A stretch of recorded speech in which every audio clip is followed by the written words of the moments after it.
Anu's main concern was getting there, finding out, was this real? Was he actually there? Was there really gold?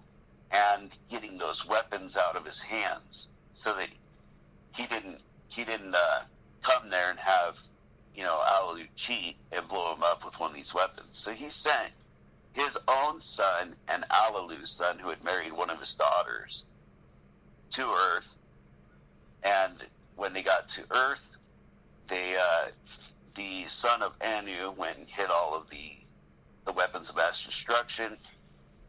Later on, Anu did come. They did have their rematch. And in Alalu's anger and rage for losing again, and because Anu had given his own son rights to Earth and had only given his son rights to Mars, and in all of this anger and bitterness, he bit the manhood off of Anu. Wow. And swallowed it. And he was banished to Mars to die, where he did die. And he even goes on to say that he forgave him and sent some people to resurrect him, but he was too far gone. He had become flesh. He had just become bones.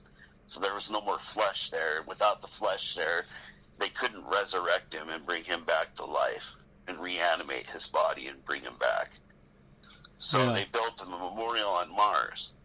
Now, Anu later renamed the Nephilim on Earth Anunnaki. Anunnaki means heroes, astronauts of Nibiru, Anu's heroes on Earth. He renamed the astronauts on Mars Igigi, I-G-I-G-I. I don't know the specific on that specific term, what the Sumerian translation for it is. But why they were on Mars is because Mars was easier to land a larger craft on.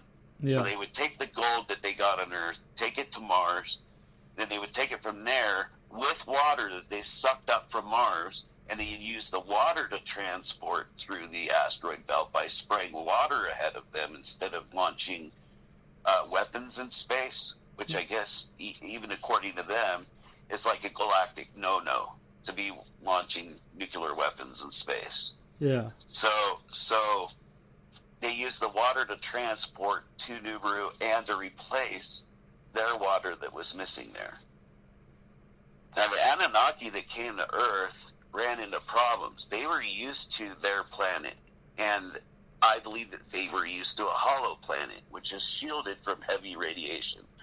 There's enough radiation from a center star and the decay of the metals in it to grow trees, to do that. But you lose pigment in your skin, you become white, blue eyes, and all that, and lighter colors. You're not accustomed to surface dwelling and the solar radiation of an external sun. So when they got here, their skin was rotting off. They were freezing to death during the nights and roasting during the day. They were exposed to solar radiation. They didn't have their long life foods here. They were getting disease. And so eventually they decided to create a man-beast type laborer, and they created the pre-flood man as a human being flown to Nibiru, the only one that we know of in existence according to the Sumerian tablets. He was flown to Nibiru, he was shown off, but he was not allowed to eat their food, lest he might end up getting longevity and long living life. Yeah. So he was only fed slave food from Earth while he was there. Then he was flown back with the blessing that, yes, keep mating with the humans and keep creating these slaves. Eventually they grew too smart and they started to become rebellious. And there was a calamity coming in. I believe that calamity was Marduk returning. And when Marduk comes by, it's still an iron core of the remnants of Marduk, the planet, and it drags our crust around and it causes earthquakes and it causes earth-shattering events to occur, and then it carpet bombs the surface of the planet. And they knew this was going to happen. They decided, as a pact between these two brothers, brother-in-laws, Enki and Enlil, that they were going to just let the the humans all die. The pre-flood humans all die. One of the two, and I haven't touched base with this in such a long time, but one of the two decided to keep a family back that had been very loyal to him. He didn't want to let them die. Yeah. And so the hypothesis on this is that when this planet came around, it crushed all the aquifer. The aquifer could not drain. I touched on this a little bit last week. But the water could not get into the hollow earth. It continued to come out of the poles. It flooded the whole entire surface. It picked up the ice sheets in Antarctica and in the Arctic, and it slid them off of any land into the sea and caused what the Sumerians called the Sumerian deluge, and it washed away the entire planet. And it wiped everything out. And then, again, my hypothesis is that the giants inside the earth drilled. They were able to drill and reach the aquifer, and all of that water, well, the majority of Earth's surface water comes out in that magnificent fountain, described a fountain of smoky God that feeds 4 rivers inside of the earth. And so the flood diminished, and then they found out that he had saved some of the pre-flood man, and they put those in charge of a new designed, weaker slave human being. And these supreme humans, or they think of themselves as like gods on earth, like our modern day slave masters, they have a different blood than ours called Rh negative. And nowadays we have a vaccine for that, and it allows for us to mate back and forth with no problems. But before that came to be, it was very rare that offspring between a pre-flood human and one of the after-flood humans, or an Rh negative, in other words, person, to have a child with the other one, because the mother's blood will attack the offspring, and they'll end up being stillborn, or they'll live a little while and they'll die. Real quick in the chat, Lady Death wanted to know what do you call these people again? We were talking about the Anunnaki, right? The Anunnaki is the name of the Nephilim on Earth. The Nephilim is the Nephilim of Nibiru. The idea of fallen angels is actually the idea that the Anunnaki could not return home, because if they came back home, they would bring back with them the diseases and the problems that they had occurred on themselves by being here volunteering, working on Earth. They would come back and infect the population with lower life and all of that kind of thing. I think that's where it came from, to be honest with you. I think it's that they could not return back home. Yeah. They were here, they were diseased. And so then I had this guy in 2012 get a hold of me early on in my Hollow Earth research. So mind you, I really pretty much took it and blocked him and laughed. But basically, I feel bad that I did that now. But what he told me is that in Greek mythology, that the Titans of Tiamat, which I had no idea what Tiamat was back then, fled to Saturn. And that they took refuge there when their planet was destroyed. And that their offspring, or when they were going to have babies, normally what they could do, because they were so well advanced, is they could reincarnate themselves in the bodies. But with the creation of the humans, our bodies required souls too, or soul energy. And so, unfortunately, Venus people, Saturn people, the Titans, all of these different races, their incarnations were being sucked into earthly bodies here on the planet. And then the Anunnaki were just horrid to us. Like I said, they were sleeping with us. They were beating us. They were driving us to mine gold. And so reportedly, they came down here either pre-flood. He was saying that they actually created the flood, that they flew up the fountains inside the earth and did that. But either way, they came to Earth and they fought the Anunnaki and scorched the earth. And they imprisoned the remaining Anunnaki that couldn't return to Nibiru into intercrustal cities on the planet marked by pyramids and other megalithic structures as well.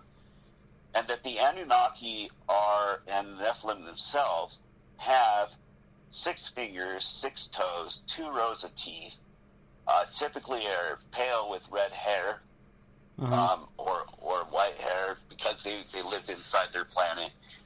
And that's where you get into, there's a rock lug cave in Nevada, and they found some of these giants dead in the cave, and they found them because the Indians had said that these cave-dwelling beast giants would come out and hunt down their livestock, their horses, and the humans, and finally they got sick of it, so they gathered all the tribes together, and they drove them into the cave, and then they waited till they were asleep during the daytime, and they set up huge, massive fire that they stoked outside the cave, and they smoked them to death.